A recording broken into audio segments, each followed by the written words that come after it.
Assalamualaikum. Waalaikumsalam warahmatullahi wabarakatuh. Apa kabar anak-anak semua? Alhamdulillah baik, Pak. Alhamdulillah baik. Untuk pertama, apakah udah sarapan semuanya? Belum, Pak. Sudah, Pak. Sudah, Pak. Untuk Mika, untuk besok silakan sarapan dulu sebelum pergi sekolah ya. Ya, Pak. Selanjutnya sebelum memulai pembelajaran pada hari ini, alangkah baiknya kita berdoa terlebih dahulu. Pada ketua kelas silakan pimpin doanya. Berdoa mulai.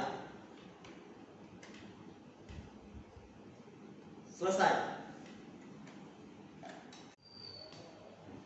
Selanjutnya Bapak absen terlebih dahulu. Ferry Rizkyardi, Hadir, Pak. Intan Febriani, Hadir, Pak.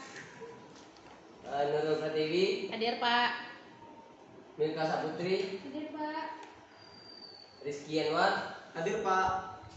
Silviana Ogisan. Hadir, Pak. Alhamdulillah hadir semuanya ya, bagus, pertahankan anda semua. Selanjutnya kita masuk ke materi pembelajaran, yaitu pembelahan sel. Sebelumnya Bapak sudah menyuruh anda semua untuk belajar minggu kemarin mengenai materi hari ini. Nah, adapun KD kita pada hari ini yaitu menganalisis proses pembelahan sel sebagai dasar penurunan sifat dari induk kepada keturunannya. Pada anda semua tolong dicatat KD pembelajaran kita hari ini. Baik, Pak. Kau sudah catat semuanya? Sudah, Pak. Sudah, Pak. Nah, kita masuk ke tahap pembelahan sel. Sebelumnya Bapak ingin bertanya, apakah ada yang tahu apa saja proses dari pembelahan sel? Itu ada 2 tahap, apa saja itu? Ada yang tahu? Pak. Ya, silakan TV. Mitosis, meiosis, Pak. Benar. Jadi pembelahan sel itu ada 2 tahap, yaitu mitosis dan juga meiosis. Tahap yang pertama itu kita akan membahas tentang mitosis. Mitosis yaitu adalah peristiwa pembelahan sel yang menghasilkan 2 sel anak dengan jumlah kromosom yang sama seperti sel induknya. Dapat kita lihat pada slide PPT ini. Ini merupakan tahap pembelahan sel. Yang pertama itu terjadi profase, kemudian metafase, anafase, dan telofase. Untuk profase itu terjadi rusaknya membran inti menjadi bagian-bagian kecil fragmen. Dapat kita lihat pada gambar di sini itu membran inti mulai menjadi fragmen-fragmen kecil.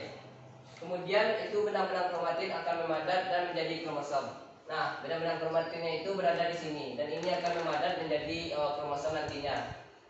Selanjutnya yaitu tahap metafase. Pada tahap metafase ini kromosom akan berjajar pada bidang pembelahan atau bisa kita sebut dengan bidang ekuator. Nah, di sini gambarnya kromosom tadi itu akan berjajar di sini. Dan setiap kromosom itu akan diikat oleh benang kromatin. Selanjutnya kita masuk ke tahap selanjutnya yaitu anafase. Pada anafase ini kromatin saudara setiap pasangan kemudian memisah dan menuju ke kutub yang berlawanan.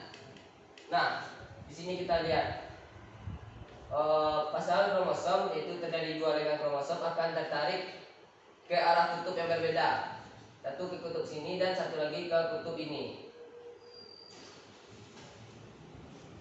Dan juga di akhir tahap anafase ini kedua kutub tersebut akan memiliki jumlah kromosom yang sama. Nah, bisa kita lihat di gambar itu ada 1 buah kromosom, 2 dan 3 kromosom. Di sini juga 1 kromosom, 2 dan 3 kromosom.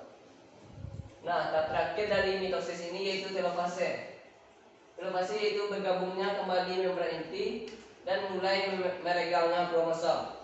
Dapat kita lihat pada gambar itu mulai terbentuknya kembali membran inti. Nah, di sini akan membentuk membran inti yang baru dan juga di sini akan membentuk membran inti yang baru. Tahap selanjutnya itu dari pembelahan sel yaitu meiosis. Meiosis ini itu pembelahan sel yang menghasilkan 4 sel anakan yang masing-masing sel memiliki separuh dari jumlah kromosom sel induk. Nah, perbedaan dari mitosis yang tadi itu pada meiosis ini terjadi 2 tahap, yaitu meiosis 1 dan juga meiosis 2. Kita masuk pada fase meiosis 1.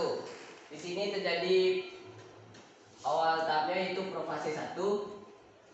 Pada profase ini terjadi rusaknya membran inti dan menjadi bagian-bagian kecil atau fragmen serta terbentuknya gelondong pembelahan. Sama seperti dengan tahap mitosis tadi. Nah, di gambarnya yaitu ini. Sebelum masuk ke fase meiosis ini, itu ada namanya tahap interfase, yaitu tahap istirahatnya pembelahan sel. Jadi pada tahap ini sel-sel tidak mengalami pembelahan. Nah, setelah tahap interfase ini berakhir, maka itu akan lanjut pada tahap meiosis atau tahap pembelahan sel, di mana itu meiosis 1 dan kemudian menjadi meiosis 2. Pada meiosis 1 itu dihasilkan 2 anakan dan pada meiosis 2 itu akan menjadi 4 anakan. Selanjutnya itu pada profase 1 itu memadatnya benang-benang kromatin menjadi kromosom dan kromosom homolog berpasangan. Yang ketiga, terjadi peristiwa pindah silang atau segmen molekul DNA tertukar sesuai antara kromatid non saudara. Nah, tahap selanjutnya itu metafase 1. Itu berbarisnya kromosom pada bidang pembelahan. Itu sama seperti tadi pada bidang ekuator. Nah, tahap selanjutnya itu anafase 1, memisahnya kromosom homolog dan bergerak ke arah kutub yang berlawanan.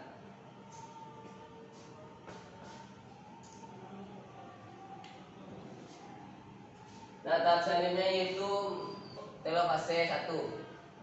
Telofase 1 ini merupakan tahap akhir dari proses meiosis 1, yaitu memisahnya kromosom homolog lalu bergerak ke kutub yang berlawanan, terbentuknya kembali membran inti, dan terbentuknya 2 sel anakan yang bersifat haploid akibat sitokinesis.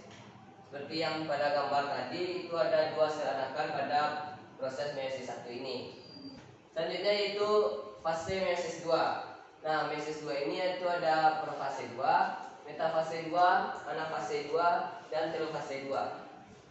Untuk profase 2 ini itu mulai rusaknya membran inti menjadi bagian-bagian kecil atau fragmen dan terbentuknya gelondong pembelahan.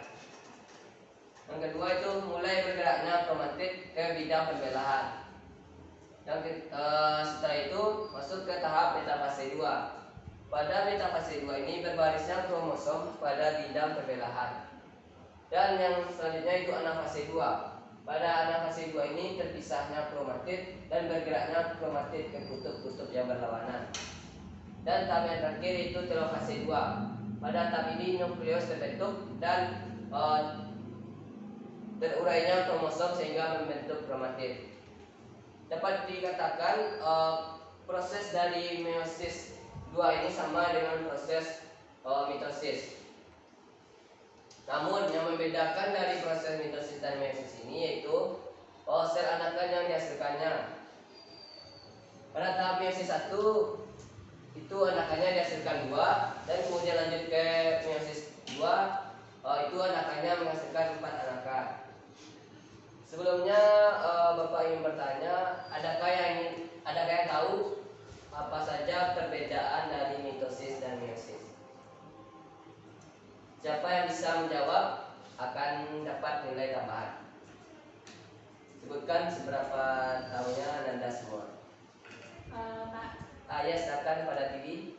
kalau meiosis itu anaknya berbeda sama induknya, Pak. Sifat Ya. anak berbeda sama induk. Kalau mitosis sifat anak sama dengan induknya, Pak. Ya, benar sekali yang dikatakan TV. Itu merupakan beberapa perbedaan dari mitosis dan meiosis. Nah, berikut penjelasan lebih lanjut mengenai perbedaan mitosis dan meiosis. Pada mitosis itu terjadi pada hampir semua sel somatis.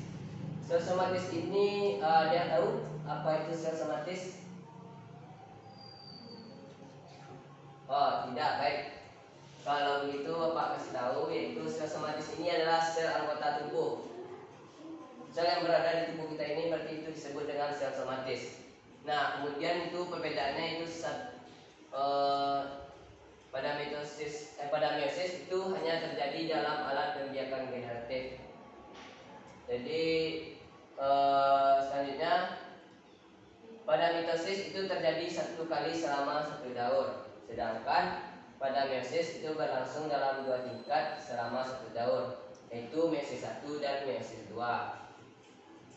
Selanjutnya itu pembelahan yang pada mitosis, pembelahan yang memisahkan kromatid serupa atau sister kromatid, sedangkan pada meiosis itu terjadi pembelahan reduksi yang memisahkan kromosom homolog dan anafase 1 pemisahan kromatid serupa berlangsung selama meiosis 2. Nah, perbedaan selanjutnya itu pada mitosis kromosom tidak berpasangan, biasanya tidak terbentuk kiasmala sehingga tidak terjadi pertukaran sifat-sifat genetik. Sedangkan pada meiosis itu kromosom-kromosom homolog berpasangan dan biasanya terbentuk kiasmata sehingga ada pertukaran sifat-sifat genetik seperti yang sudah disebutkan oleh Tiwi tadi. Perbedaan selanjutnya yaitu pada mitosis, satu sel diploid atau 2N atau 2 sel anakan. Sedangkan dan kromosom sel anak itu sama dengan kromosom sel induknya. Sedangkan pada meiosis itu satu sel induk diploid akan menghasilkan 4 sel anakan yang bersifat haploid. Nah, kromosom sel anak itu setengah dari kromosom sel induknya. Dan kemudian perbedaan selanjutnya yaitu hasil pada mitosis. Itu pada hasil mitosis ini dapat mengalami mitosis lagi. Sedangkan pada meiosis, hasil dari meiosis ini tidak dapat mengalami meiosis lagi, tetapi dapat mengalami mitosis. Dan perbedaan yang terakhir pada mitosis itu dapat berlangsung sejak zigot dan seterusnya selama makhluk tersebut masih hidup. Berbeda dengan meiosis yaitu pada makhluk tingkat tinggi berlangsung setelah makhluk itu mencapai umur hendak membentuk gamet-gamet. Contohnya pada manusia itu kita pada saat mengalami pubertas. Nah, dari materi yang sudah Bapak paparkan, adakah Anda semua yang ingin ditanyakan? Tidak, Pak. Tidak, Pak. Baik, jika tidak ada pertanyaan maka itu saja materi pembelajaran kita hari ini. Bapak harap Anda semua bisa memahami materi ini dengan baik, dan juga jangan lupa untuk mengulangi pembelajaran hari ini di rumah nantinya. Selanjutnya untuk tugas itu di LKS halaman 20 silakan dikerjakan dan dikumpulkan paling lambat minggu depan. Dan untuk itu kelas silakan dikumpulkan di meja Bapak. Baik, Pak. Kita akhiri pembelajaran ini. Bapak ingatkan kembali pada Anda semua untuk mengulang pelajaran ini kembali di rumah. Kita tutup